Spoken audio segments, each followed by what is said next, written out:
Isn't it just, it's such an incredible place. Well, we're building a big, a bone. Beautiful. Right here. If you go, it would be right through there. Right through here. It's going to be, I'll tell you, it's going to be fantastic, actually. You can let them come in. I think we're going to have a successful talk today. Yeah, me too. Please, come on in. Do you guys want to take some questions or anything? I feel like it. Huh? See.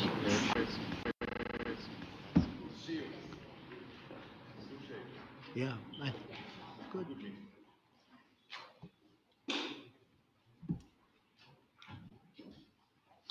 Well, thank you very much.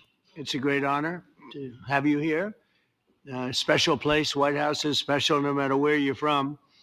Represents so much, and it really is beautiful. And thank you for all of the wonderful things that took place today. We've had a very successful day thus far. Important discussions as we work to end the killing and stop the war in Ukraine. We're all working for the same.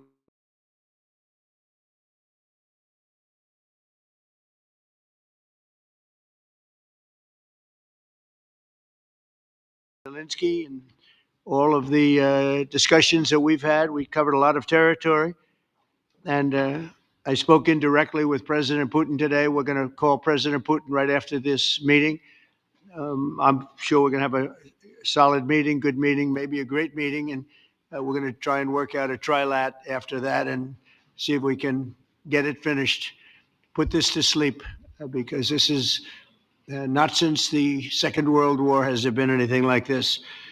So I'm honored to welcome NATO Secretary General Mark Rutte, who's a great gentleman, great political leader in Europe generally, but now he's the NATO Secretary General, and you're doing a fantastic job. Thank you very much, Mark. Prime Minister Starmer of the United Kingdom, our friend and my friend, and doing really well. And people like him a lot. We all like him. Everyone knows President Macron of France, who's been with me from the beginning, one of the first people I met as a foreign dignitary, and I liked him from day one. And I like him even more now. That's pretty good. That's unusual. That's a pretty unusual thing. Prime Minister Meloni of Italy, who's a really a great leader and an inspiration over there. She's served now, even though she's a very young person, she's served there for a long period of time relative to others. They don't last very long. You've lasted a long time. You're going to be there a long time. Chancellor Merz of Germany, who is a very strong person and a very strong leader and very highly respected in Germany. And he's my friend, and it's an honor to have him as my friend. Thank you very much. Very good. You look great with your tan. Where did you get that tan? I want to get a tan like that. President Stubb of Finland, and he's somebody that, where are we here? Huh? Where? Oh, you look better than I've ever seen you look. But you've done a great job, and we wanted to have you here because you're somebody that we all respect. And you've had a lot to do with the success, I think, and the potential success. And thank you very much for being here. We appreciate it.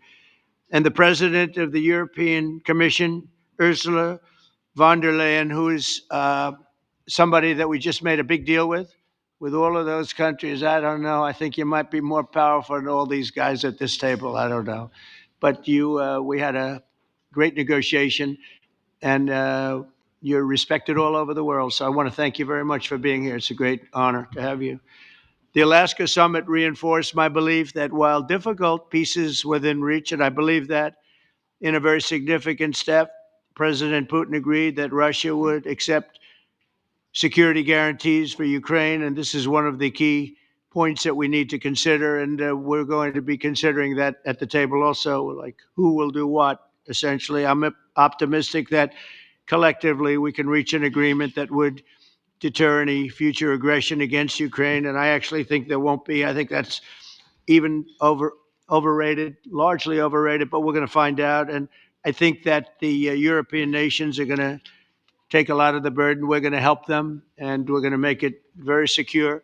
We also need to discuss the possible exchanges of territory, taking into consideration the current line of contact. That means the war zone, the war lines that are uh, pretty obvious, very sad actually to look at them, and negotiating positions. President Putin, also, you have President of Ukraine, who is you just met a little while ago, and we're going to try and get a three-party meeting, maybe as soon as we can. And I have a feeling you and President Putin are going to work something out. Ultimately, this is a decision that can only be made by President Zelensky and by the people of Ukraine working also together in agreement with President Putin. And I just think that's very good things are going to come of it. So I hope we have a good meeting. And if we can have a good meeting, I'll set up a meeting with President Putin. And if you'd like, I'll go to that meeting. And not that I want to do that, but I will do that because we want to save a lot of people from dying. A lot of people are dying, and we got to save them. We got to save it. 5,000, 6,000, 7,000 people sometimes a week. All of us would obviously prefer an immediate ceasefire while we work on a lasting peace, and maybe something like that could happen. As of this moment, it's not happening, but President Zelensky and President Putin can talk a little bit more about that. You know, in the 6 or so wars that we stopped, we haven't had a ceasefire. And so I don't know that it's necessary. You can do it through the war, but it would be, I like the ceasefire from another standpoint. You immediately stop the killing. But I believe a peace agreement at the end of all of this is something that's very attainable, and it can be done in the near future. With all of the wars that I got involved in, we only have this one left. Of course, as I walk out the door, there'll probably be a new one starting, and I'll get that stopped too. But I thought this was going to be one of the easier ones. It's actually one of the most difficult and very complex. The next step would be for a trilateral meeting, and that will be worked out. And I just look forward to working and having a great result. We're going to spend a lot of time today talking about, and we're really honored you guys came over. I mean, these are the heads of major countries and respected all over Europe. And they speak for, largely, I think I should say, but pretty much for the other countries of Europe. And we will come to a resolution today, I think, on almost everything, including probably the security. And that's pretty much the story. I'd like to say, Mr. President, would you like to say something? You have the media. If you want, you could come over and you could stand, you could use mine, or you could just turn around, whichever you feel comfortable with. Thank you so much. I can speak without microphone. Thank you so much. I think that we had very good conversation with President Trump. Very good. And it really was the best one. Or sorry, maybe the best one will be in the future. But it was really good. And we spoke about very sensitive points. The first one is security guarantees. And we are very happy with President that all the leaders are here, and the security in Ukraine depends on the United States and on you and on those leaders who are with us in our hearts. They have been online before yesterday, and etc. So a lot of countries on the side of Ukraine, our people, and all of us want to finish this war, stop Russia and stop this war. We spoke about it, and we will speak more about security guarantees. This is very important that the United States gives such strong signal and is ready for security guarantees. The second point, or maybe the first, humanitarian direction, very important to exchange all the prisoners, and I think that President will help. And I was very thankful to your wife again, Mr. President, for the letter about our abducted children, and I hope that really it can be a historic role for the people to bring kids back to the families and be happy at Get their the people families. back, yeah. Yes, this is so important, and I'm happy that we discussed it, this track with the President Trump, and I hope that we will find decisions. And then what is very important, that all the sensitive things, territorial, etc., we will discuss on the level of leaders during trilateral meeting, and President Trump will try to organize such meeting. And he said that he will come or not come. Ukraine will be happy if you will both want me participate. there, I will be there. Yeah, you know Yeah, that. thank you. And I think this is very important. Yes, so security guarantees bringing kids back, and all our people, not only warriors, first of all, warriors and all the civilians, journalists, a lot of people in prison. So we need them back. And guarantees which will work for the years. We spoke about it, and I showed the president a lot of details on the battlefield, on the map. Thank you so much. Thank you for the map, by the way. Good So it map. was great. Yeah. I'm thinking how to take it back. We'll get you. No. I think that we had constructive, specific meeting, and I'm very thankful to all the leaders who are here, and you help a lot, and so we are happy that we have such big unity today. Thank you, Mr. President. Thank you very much, for hosting us. Mr. Thank you. President. I think you'll see that President Putin really would like to do something else. I think when we set that up, when we do, I think it's going to be when, not if. I think you're going to see some really positive moves. I know there's over 1,000 prisoners, and I know they're going to release them. Maybe they're going to release them very soon, like immediately, which I think is great. But we're going to set that up today after this meeting. So very good and great remarks. I appreciate it. Mark, as head of NATO, maybe you could say a few words, please. Yes, I will be very brief. I really want to thank you, President of the United States, dear Donald, for the fact that you, as I said before, broke the deadlock, basically with President Putin by starting that dialogue. And I think it was in February that you had the first phone call. And from there, we are now where we are today. And that is, I think, if we play this well, we could end this. And we have to end this. We have to stop the killing. We have to stop the destruction of Ukraine's infrastructure. It is a terrible war. So I'm really excited. And let's make the best out of today. Make sure that from today onwards, we get this thing to an end as soon as possible. I really want to thank you for your leadership, what you are doing for Volodymyr, but of course also all the European colleagues. It is really crucial. And the fact that you have said, I'm willing to participate in the security guarantees is a big step. It's really a breakthrough, and it makes all the difference. So also thank you for that. Well, NATO also has agreed from 2% to 5%, which is something that is a massive amount of money. And it's 2% that wasn't always paid to 5% that is paid. That's a big difference. And so we appreciate that. That was a great move. Thank you very much. Ursula, maybe on behalf of the Commission, you could say a couple of words. Thank you very much. It's a pleasure to be here. And it's a very important moment. Indeed, we are here, Europeans, as friends and allies. We had a fantastic NATO summit. Together as the two largest and biggest economies in the world, we had the largest trade deal ever agreed. And now we are here to work together with you on a just and lasting peace for Ukraine. Stop the killing. This is really our common interest, stop the killing. And indeed, it's very good to hear that we're working on the security guarantees, Article 5 life security guarantees, so important. But I want to thank you also that you mentioned the thousands of Ukrainian children that have been abducted. And as a mother and grandmother, every single child has to go back to its family. This should be one of our main priorities also in these negotiations, to make sure that the children come back to Ukraine, to their families. Thank you. And we did. I was just thinking we're here for a different reason, but we just a couple of weeks ago made the largest trade deal in history. So that's a big thing. And congratulations. That's great. Thank you very much, Ursula. Mr. Chancellor from Germany, a very great leader. Mr. President, Please. dear Donald, many thanks for having us today. I think this is extremely helpful that we are meeting and hearing that the two of you are having such a good meeting today here in Washington. The next steps ahead are the more complicated ones now. The path is open. You opened it last Friday. But now the way is open for complicated negotiations. And to be honest, we all would like to see a ceasefire, the latest from the next meeting on. I can't imagine that the next meeting would take place without a ceasefire.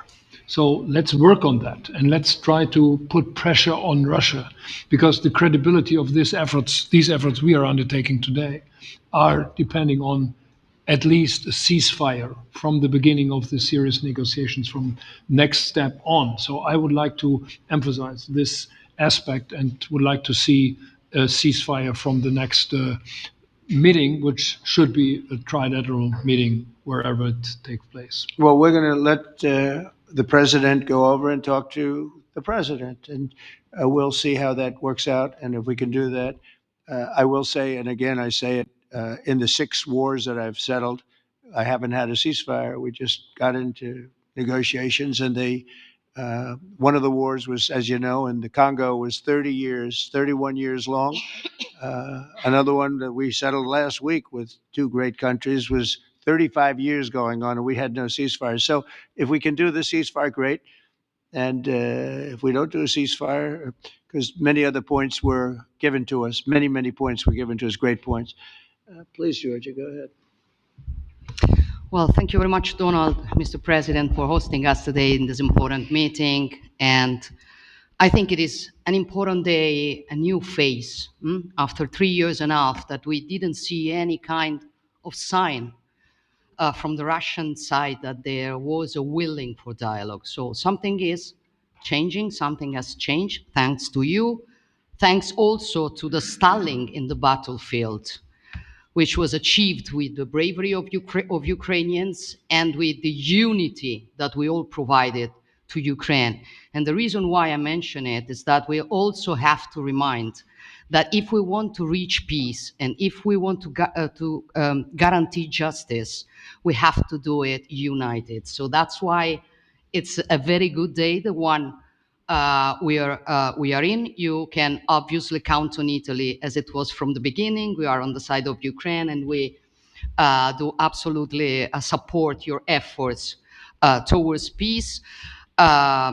We will talk about many important topics.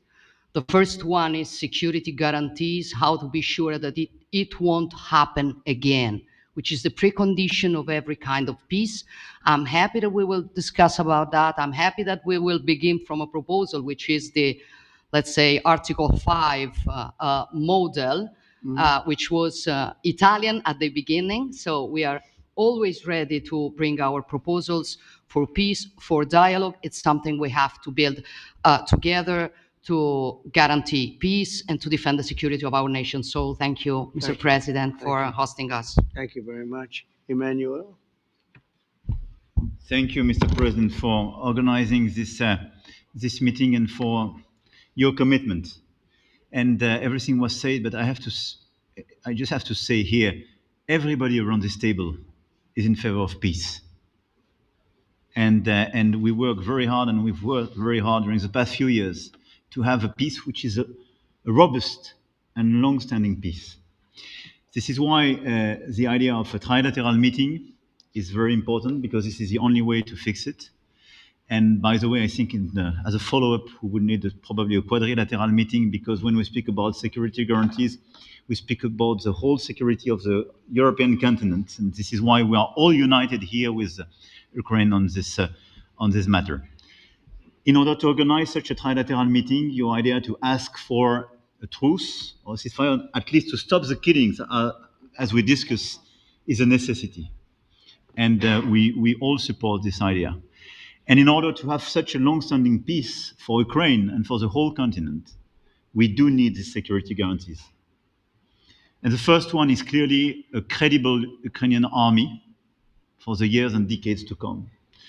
And the second one is our own commitment, all of us. And we worked very hard during the past few months among the coalition of the willings, with the support of NATO, to build the different pillars of security guarantees and our commitments.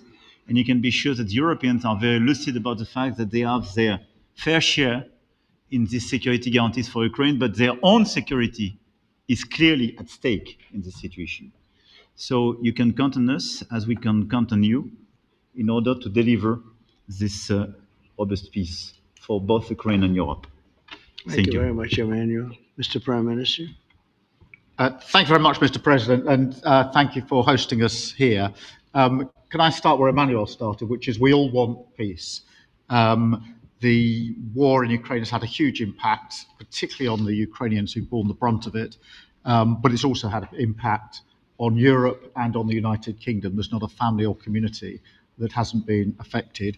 And when we talk about security, we're talking about the security not just of Ukraine, we're talking about the security of Europe and the United Kingdom as well, which is why this is such an important issue. I think this is such an important meeting. As a group, I think we've had a discussion on the phone a number of times, Mr. President, but be able now to be around the table to take it forward. And I really feel that we can, I think, with the right approach this afternoon, make real progress, particularly on the security guarantees, and your indication of security guarantees of some sort of Article 5 style guarantees fits with what we've been doing with the Coalition of the Willing, which we started some months ago, bringing countries together and showing that we were prepared to step up to the plate when it came to security. With you coming alongside, the US alongside what we've already developed, I think we could take a really important step forward today. A historic step, actually, could come out of this meeting in terms of security for Ukraine and security in Europe. I also feel that we can make real progress towards a just and lasting outcome.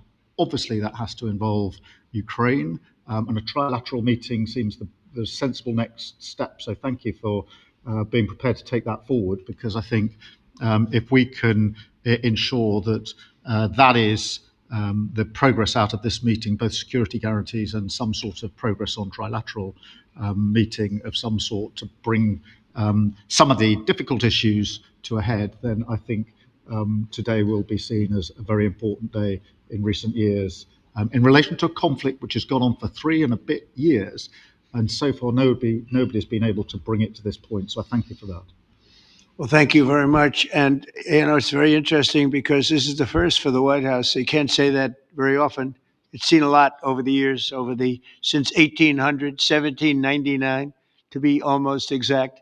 But this is the first where we've had so many prime ministers, presidents, the heads of European nations. And by the way, Alex, I'd like you to say a couple of words too. You're a young, powerful man. Before I finish up, I want you to say a couple of words. Go ahead. I'll take the notion of youth back to my wife and try to convince her. Thank you very much, Mr. President. I think in the past 2 weeks, we've probably had more progress in ending this war than we have in the past 3.5 years. And I think the fact that we're around this table today is very much symbolic in the sense that it's Team Europe and Team United States helping Ukraine. And the progress that we're looking out of this meeting is about the security guarantees, which are a big part of this. And then, of course, moving towards a process with a trilateral meeting with you and President Putin and President Zelensky. Some of the international media might wonder, why is the president of Finland here? I think the reason is probably that we might come from a small country, but we have a long border with Russia, over 800 miles. And we, of course, have our own historical experience with Russia from World War II, the Winter War and the War of Continuation. And if I look at the silver lining of where we stand right now, we found a solution in 1944, and I'm sure that we'll be able to find a solution in 2025 to end Russia's war of aggression and find and get a lasting and just peace. The situation is very difficult, but that's why we're here. Thank you, Alex, very much. Good job. So we're going to be meeting for a while, and we're going to discuss some of the issues. And I don't think there's any issue that's overly complex. It's at a point now where people want to do things. I really do believe. I've known him for a long time. I've always had a great relationship with him. I think that President Putin wants to find an answer too. And we'll see. And in a certain period of time, not very far from now, a week or 2 weeks, we're going to know whether or not we're going to solve this, or is this horrible fighting going to continue? We'll do our best to get it ended. And I believe you have 2 willing parties, and usually that's good news, but 2 willing parties that want to make a deal. And we'll journey together, and we'll go over and we'll see if it can be done. And it's possible it might not be able to be done. On the other hand, it's possible it will, and we're going to save thousands and thousands of lives a week. And so it's something we really have to do, and or at least we have to give it our best. It's all you can do. You can give it your best, but I think we may have a very good outcome. So I want to thank you all, and the media, I want to thank you. We're going to be staying here for a little while. Then we're going to walk over to the Oval Office, and we're going to have another little discussion about similar matters. And then they're going to go home to their great countries and report. And I'm going to remain here and work, and you're going to go and work. We're all going to be working we may be in a different location, but that's what we know how to do is work. But I want to thank the media. Has been actually very fair, generally speaking, very fair. I think it's important that they're fair because this is a very important subject. We have to get it ended. And so that's all we ask for is fairness with the media. Thank you all very much. Appreciate it. Thank you very much.